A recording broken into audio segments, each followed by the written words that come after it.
안녕하십니까. 부부 펀드 하기 이병준입니다. 자, 오늘은요, 자녀가 던진 미끼를 물지 말라 이 얘기를 드리고 싶네요.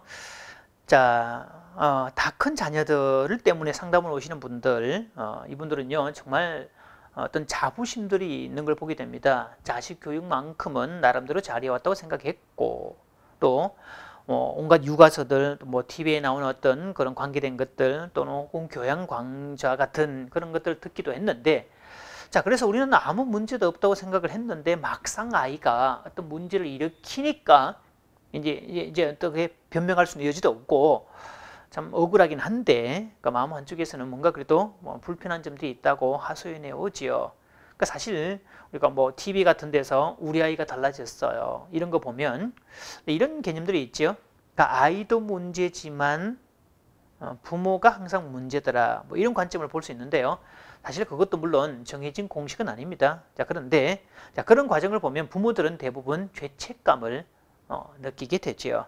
자, 그러나 너무 그렇게 죄책감을 느끼지 마시기를 바랍니다. 자, 자식에게 만약에 죄책감을 느끼게 되면 자식들이 던지는 미끼에 내가 걸려들게 되어 있습니다. 그러니까 미안한 것은 미안한 것이고, 또 해야 될 것은 해야 될 것이고, 두 개를 잘 구분하는 게 필요하지요. 자, 왜 그런가 하면 이런 경우에 아이하고 부모 사이에 심리적 게임 관계에 들어갑니다. 자, 어떤 게임이라는 용어를 쓰면요, 부모들이 또 반문하죠. 아니, 제가 컴퓨터 사용하지도 않는데 무슨 게임을 한단 말입니까? 라고 하는데요. 이거는 심리적 게임이라는 겁니다. 이런 겁니다. 자, 아이에게 잔소리를 많이 하는데 아무 효과는 없고, 오히려 가면 갈수록 잔소리의 강도와 빈도수는 늘어나고, 그럴수록 아이의 문제 행동도 자꾸만 늘어나는 걸 말하지요. 이를테면 요즘 아이들 공통 문제인 컴퓨터 문제를 한번 들어볼까요? 자, 그러니까 잔소리꾼 엄마와 말썽꾸러기인 아들은, 아이 입장에서 이런 걸 메시지를 엄마한테 준다는 거지요. 결국 내가 컴퓨터 중독에 빠진 것은 엄마의 잔소리 때문이야 라고 말한다는 거지요. 그러니까 인간은 스스로가 내가 책임을 느끼는 그런 존재가 아니라 책임을 회피하는 존재이기 때문에 엄마를 걸고 넘어진다는 거지요. 그러면서 계속 보내는 메시지는 엄마가 잔소리하는 한은 나는 컴퓨터 계속 할게요, 이렇게 나온다는 거지요. 자, 엄마 입장에서는 화딱지가 더 낫죠. 저것이 아주 청개구리 유전자가 있어서 말하는 것만 골라서 안 하는 그런 것들을 보게 되는데요.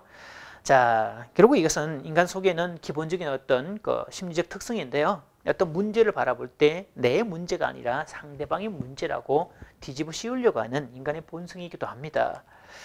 자, 이 심리적 게임이라는 용어는 교류분석 심리학 TA라고 하지요. 에릭 번이 만든 용어입니다. 이 교류분석은 어떤 성격 구조 이론들을 잘 만들어냈는데요.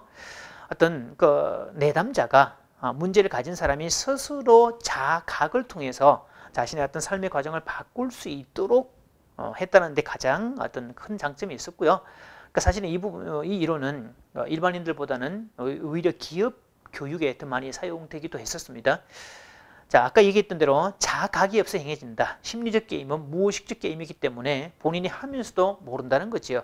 근데 문제는 유쾌한 감정으로 끝나는 게 아닙니다. 심리적 게임은 피차가 화나게 돼 있고 감정을 상하게 만든다는 거지요. 즉, 그러니까 이성적으로 논리적으로 성립이 안 되는 일을 자꾸만 함으로써 자기를 파괴시키고 동시에 관계를 악화시키는 행동을 한다는 거지요. 이렇게 되면 상대방은 어떤 쌓였던 부정적인 감정을 한꺼번에 터뜨리게 되지요. 그러니까 아이들은 필연적으로 부모를 염장지르는 행동만 골라서 한다는 뜻입니다.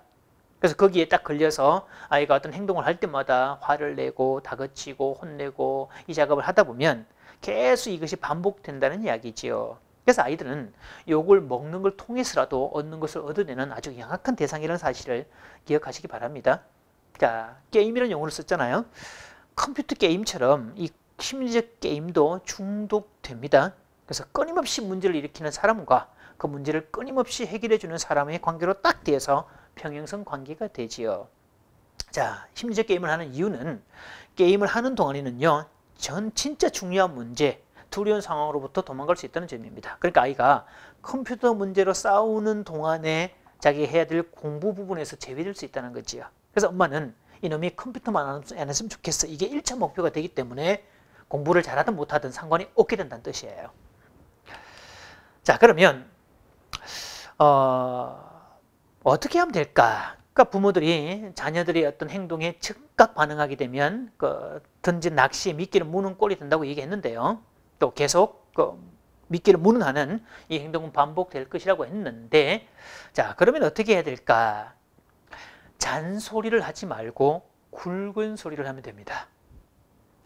자, 잔소리 말고 굵은 소리는 또 뭘까? 그 굵은 소리는요, 부모의 원칙과 기준이라는 아주 굵은 선을 말합니다. 그러니까 부모는 어느 집이라도 부모 스스로의 서로가 의논된 원칙이 있어야 되고 기준이 있어야 된다는 거지요. 그래야 아무리 큰 일이 있어도 차분하게 대처하면서 문제 행동을 고쳐나갈 수 있습니다. 그러니까 아이 행동이 아무리 크더라도 부모의 원칙과 기준이 정확하게 서 있으면 하나하나 풀어갈 수 있다는 사실을 기억하기 바랍니다. 그래서 작은 일에 막 걸려서 화내고 그러지 마시고, 그럼 컴퓨터 사용에 대해서 우리가 정한 기준과 원칙은 뭐냐? 이걸 부모끼리 의논하시고 그 원칙을 제시하면 됩니다. 그래서 아이에게는 컴퓨터 사용 시간, 또 사용 용량, 또 사용하는 내용, 이런 것들을 부모가 의논해서 원칙을 정하시고 그 원칙을 잘 지킬 때는 보상이라는 어떤 또 대체물을 주시면 되겠고요. 지키지 않을 때는 거기에 따르는 처벌이 되겠죠.